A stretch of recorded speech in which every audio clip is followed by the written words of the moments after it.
I asked him the question and then asked him the question of why didn't he tell them? And he couldn't even be honest about that. Strap in, because what starts as a routine bond hearing quickly spirals into one of the most awkward, cornered on the stand moments you'll ever see. This is the case of Serrano Johnson, a man already walking the tightrope of strict bond conditions, who now finds himself in court accused of breaking one of the most basic rules: no alcohol.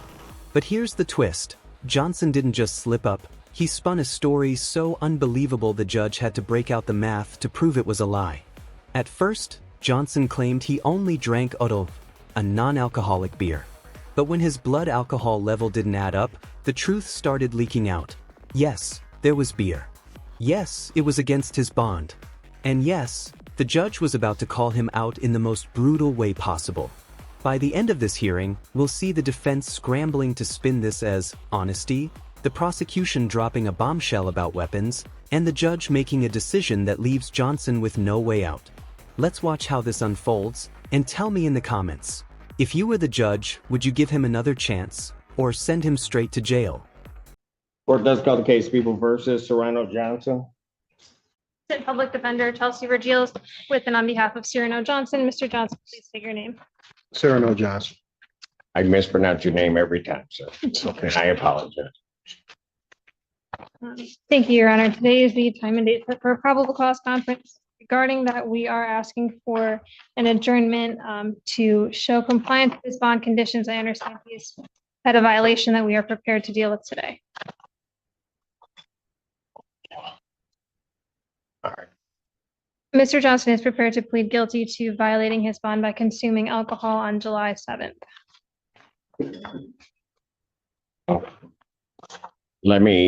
And I'll accept that. Before imposing any sentence regarding that, I'm going to ask this question. He presumably, he has indicated that he had O'Doul's. So my only question is, does your client wish to stick to that story, or does he wish to tell me the truth? I believe that he would not be sticking to that story, that he would be stating that he consumed beer. That's correct, Your Honor. Then why'd you tell everybody O'Doul? I had O'Doul's first, but I needed beer. You had O'Doul? Yeah. I don't look like what I'm going through. No. I had O'Doul's. Are you I had tell me that? So did you tell them that? Yes. That you had O'Doul's first and then had beer?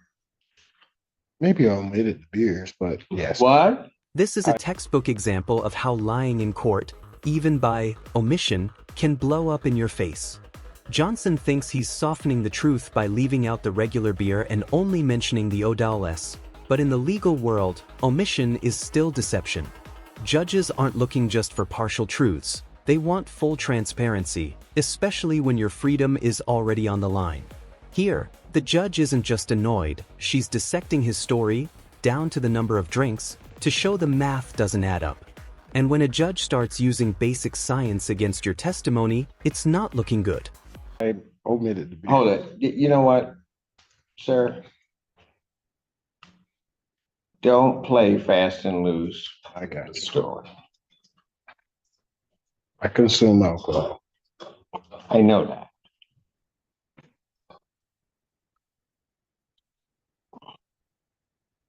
You lied to them. Did you even have an O'Doul's that day? Yes. How many? 6. And then how many beers? 2. So why didn't you tell them that you had the beer? I just omitted. Pardon? I just didn't. I was afraid of what might happen. I thought I could pass. Yeah, I would be too, because you're violating your bond condition. Indeed.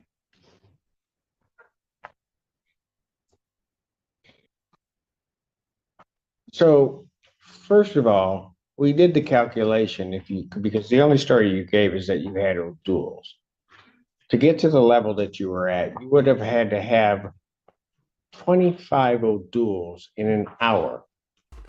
That's not just a legal takedown, that's a public roasting. By pointing out that Johnson would need to drink 25 odales in an hour without using the bathroom, the judge isn't just disproving his story, she's making it sound absurd to the point of ridicule. In court, credibility is currency, and Johnson's just went bankrupt. This moment also shows something important. When the judge catches you lying about small details, it casts doubt on everything you say afterward. Even if Johnson had good points later, they're now overshadowed by this math problem he just failed in front of everyone. No. I didn't have In that. order to reach that level. Sure. And could not have used the bathroom because you couldn't eliminate in order to get to that level. That's how stupid your story was. And now you can't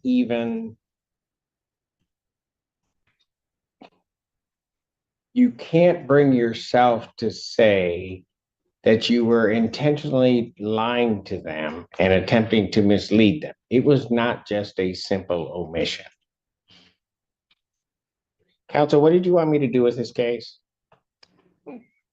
Regarding the probable cause conference, we're asking for a 2-week adjournment so that he can show that he's going to comply with the court's orders. I Well, understand. I don't think he's going to have a choice on that, quite frankly, Mr. Yeah. Allen. We are asking for him to remain out of custody today. This would be his first bond violation. He is here to be honest with you, although the truth doesn't always make sense. Really? He is. Really? He's here. No, he was not being honest. I asked him the question and then asked him the question of why didn't he tell them? And he couldn't even be honest about that. I'll let you go ahead with your argument, but I'm not buying any of that. Your Honor, he is honest about the fact that he consumed alcohol, and he is very open to treatment. He understands that he has a substance issue and he wants to get help for that. Your Honor, he's a business owner. There's a lot of pressure on him. He provides for himself and his family. He also does volunteer work, not court ordered, just out of the goodness of his heart. He is open to treatment, substance abuse, counseling.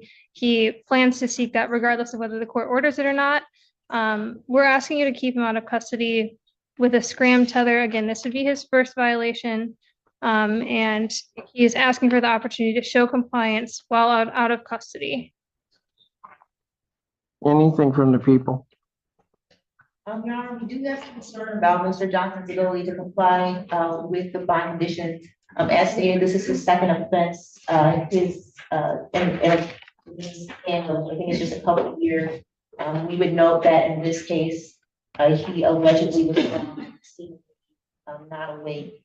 And here's where the whole case takes a darker turn. This isn't just about alcohol anymore. The prosecution drops the reminder that Johnson's history includes a weapons incident involving 2 guns, with 1 active charge still on the table. Suddenly, the argument for keeping him out on bond looks a lot weaker. From the court's perspective, this isn't just a man who broke a small rule. It's someone with a track record of risky behavior, now showing he can't be trusted to follow conditions. That combination, alcohol violations and prior weapons charges, is a red flag judges can't ignore. That was in the street with 2 guns on him, although he's only charged with 1 CCW. So we do have some concerns about whether he's able to comply with those bond conditions. Anything else? Your Honor, I just think that he would have a better opportunity to get the treatment and help that he needs out of custody. He first has to admit that he has a problem. I The do. way that he does admit that is he stops lying. Defendant's bond at this time is revoked. Defendant's remanded. And there it is, bond revoked, Johnson headed straight to jail. Despite the defense's plea for rehab and the promise of voluntary treatment, the judge's patience ran out.